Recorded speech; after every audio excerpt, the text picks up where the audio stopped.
البتہ ایک بات اچھا آج سمجھ لیجئے، فرض کیجئے میں اپنی پوری زندگی یہ کوشش کر رہا ہوں اور میری زندگی میں وہ نظام قائم نہیں ہوتا، تو میری عبادت اور شہادت ناقص نہیں، میں اللہ کے ہاں سرخرو ہوں گا یا نہیں؟ کیسے ہوں گے؟ کس اصول سے ہوں گے؟ اس کو میں چاہتا ہوں کہ دینی اصطلاح کے حوالے سے آپ سمجھیں۔ اگر آپ ایک باطل کے غلبے والے ماحول میں اپنی توانائیوں اور قوتوں کا اکثر و بیشتر حصہ یہاں پھلنے، پھیلنے اور پھولنے میں لگا رہے ہیں، یہ تین الفاظ نوٹ کیے آپ نے، جائیداد بنانے، دولت بنانے، ایسیٹس بنانے، پھلنا، پھولنا، پھیلنا،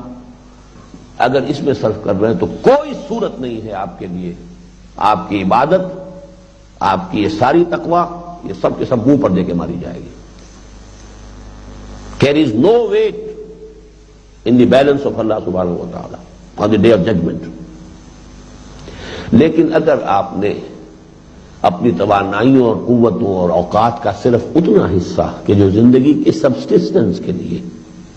برقرار رکھنے کے لیے ضروری ہے، وہ تو صرف اپنے لیے استعمال کیا، باقی سارا لگا دیا اللہ کے دین کو غالب کرنے کی جد و جہد میں، یہ کفارہ بن جائے گا اس کوتاہی کا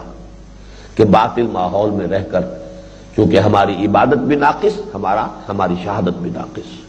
اس کا کفارہ یہ بنے گا کہ آپ کی توانائیاں، آپ کی قوتیں، آپ کی صلاحیتیں اس نظام کو قائم کرنے میں، اقامت دین کی جد و جہد میں لگی ہوئی۔ یہ آپ نے شاید پڑھ بھی لیا ہو، جو مسلمانوں پر قرآن مجید کے حقوق میں جو چیپٹر تھا حکم و اقامت والا، اس میں یہ بات میں لکھ چکا ہوں۔ یہ کفارہ بن جاتی ہے، یہ جد و جہد، یہ محنت، یہ کوشش، جو سود میں بھی انہیل کر رہا ہوں، آپ بھی کر رہے ہیں، گندم کے ہر دانے کے ساتھ سود میرے اندر بھی جا رہا ہے، آپ کے اندر بھی جا رہا ہے، لیکن اگر میں نے اس سے جو انرجی حاصل کی ہے، آخر میں نے آکسیجن انہیل کی ہے تو انرجی ملی ہے نا، گندم کا کوئی دانہ کھایا ہے تو انرجی مجھے ملی ہے،